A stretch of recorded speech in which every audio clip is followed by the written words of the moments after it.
Hey, Brother Ricky here. This is going to be a reading out of Daniel chapter number 3. And as usual, we're going to give a short outline and description of Daniel chapter number 3 before we dive into the reading. But you could title up Daniel chapter number 3 as Faith in the Fire, Standing for God in a Fallen World. Faith in the Fire, Standing for God in a Fallen World. And we had outlined it like this. In verses 1 through 7, we see the command of the king. Key verse in verse 5, and the application is the world pressures believers to conform, but we must obey God rather than men. And the reference for that is Acts 5:29. The second point would be found in verses 8 through 18 and be the conviction of the princes. The key verse being verse 18. The application being true faith stands firm even when faced with persecution or loss. The cross-reference for that would be 1 Corinthians 5:58. Then the third point would be the conflation or the conflagration of the furnace that would be found in verses 19 through 23. Key verse being verse 19. Conflagration meaning a great and destructive fire. But the application would be this: trials may intensify, but God is still in control. He allows testing to refine and strengthen our faith. We find a cross-reference for that in 1 Peter chapter 1, verse 7. But then the fourth point would be the companion in the fire. It's found in verse 24 through 27. Key verse being verse 25. Companion meaning one who keeps company with another. The application is this: we are never alone in our trials. Christ walks with us through every fiery test. Cross-reference for that is Hebrews 13:5. But then the fifth point is the confession of the pagan. We find in verses 28 through 30, the key verse being 28. Confession meaning acknowledgement of truth, profession of faith. But the application is this: when we stand firm, our testimony can lead others to recognize the greatness of God. And the cross-reference for that is Matthew chapter 5, verse 16. But we're going to go ahead and dive into our reading out of Daniel chapter number 3. I trust that you'll stay and listen along and that it'll be a blessing to you. But verse number 1 says, Nebuchadnezzar the king made an image of gold, whose height was 60 cubits, and the breadth thereof 6 cubits. He set it up in the plain of Dura in the province of Babylon. Then Nebuchadnezzar the king set to gather together the princes, the governors, and the captains, the judges, the treasurers, the counselors, the sheriffs, and all the rulers of the provinces to come to the dedication of the image which Nebuchadnezzar the king had set up. Then the princes, the governors, and the captains, the judges, and the treasurers, the counselors, the sheriffs, and all the rulers of the province were gathered together into the dedication of the image that Nebuchadnezzar the king had set up. And they stood before the image that Nebuchadnezzar had set up. Then and herald cried aloud, to you it is commanded, O people, nations, and languages, that at what time ye hear the sound of the cornet, flute, harp, sackbut, psaltery, dulcimer, and all kinds of music, ye fall down and worship the golden images that Nebuchadnezzar king hath set up. And whoso falleth not down and worshippeth shall the same hour be cast into the midst of a burning fiery furnace.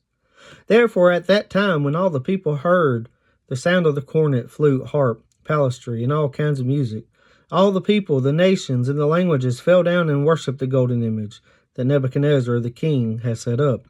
Wherefore at the time certain Chaldeans came near and accused the Jews. They spake and said to the king Nebuchadnezzar, O king, live forever.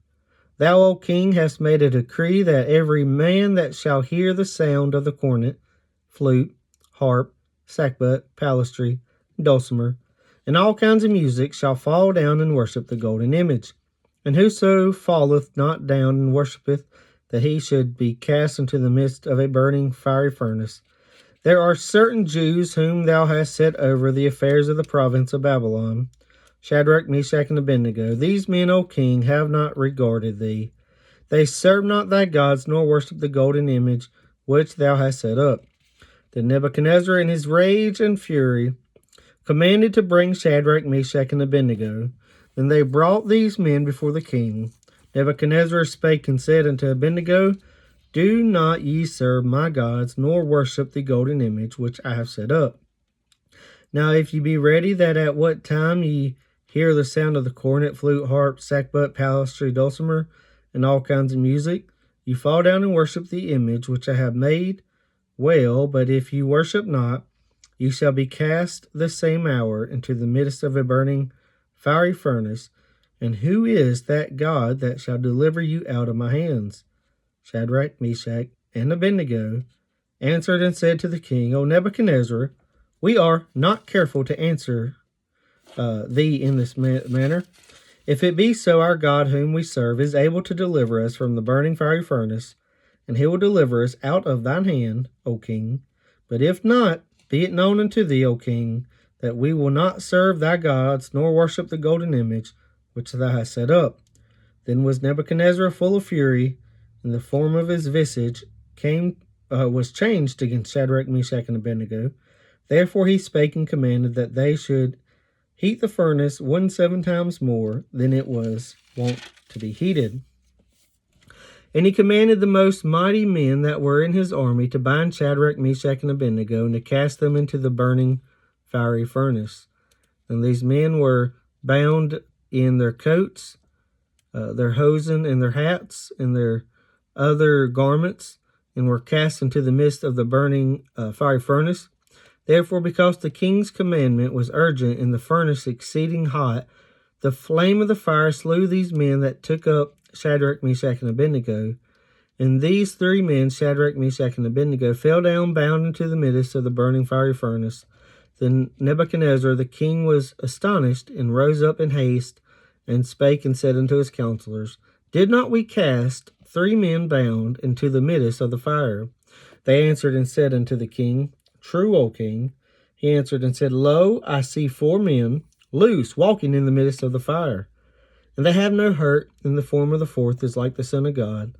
Then Nebuchadnezzar came near to the mouth of the burning fiery furnace, and spake, and said, Shadrach, Meshach, and Abednego, ye servants of the Most High God, come forth and come hither. Then Shadrach, Meshach, and Abednego came forth of the midst of the net fire. And the princes, governors, and captains, and the king's counselors, being gathered together, saw these men, upon whose bodies the fire had no power, nor was an hair of their head singed, neither were their coats changed, nor the smell of fire had passed on them. Then Nebuchadnezzar spake and said, Blessed be the God of Shadrach, Meshach, and Abednego, who hath sent his angel and delivered his servants that trusted in him, and have changed the king's word, and yielded their bodies, that they might not serve nor worship any god except their own God. Therefore I make a decree that every people, nation, and language which spake anything amiss against the God of Shadrach, Meshach, and Abednego shall be cut in pieces, and their houses shall be made a dunghill, because there is no other God that can deliver after this sort. Then the king promoted Shadrach, Meshach, and Abednego in the province of Babylon. That's Daniel chapter number 3. I trust that you'll meditate on it and that you'll let it bless you. Until next time, hope you have a great one.